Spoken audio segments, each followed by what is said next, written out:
Lamun aya jalmi iri kana kahirupan urang, henteu kudu riweuh hadirin, sabab henteu satiap jelema resep ka diri urang, henteu. Keur manehna mah kasuksesan urang, kabungah urang teh bisa jadi bencana tah. Kaberhasilan urang bisa jadi kasangsaranana tah.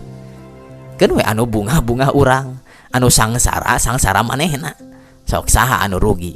Salama urang teu pernah dolim ka jelema, terus we aya jelema anu henteu resep, henteu kudu riweuh jeung salempang jeung sieun.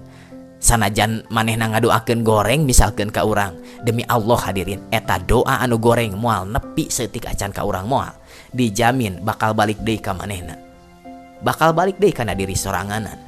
Jalma anu iri dengki mah hirupna, waktuna, energina, pikiranana bakal beak jang mikiran kaayaan urang. Urang tibra sare, manehna guling gasahan coba mikiran urang. Terus jadi pengamat penilai karena kehidupan urang. Kesetiaan apalagi yang diragukan darinya coba. Angguran mah urang syukur. Lamun aya jelema iri julid karena keberhasilan urang teh syukur. Sabab aslina diri urang anu loba diuntungkeun mah hadirin ku kagorengan batur teh.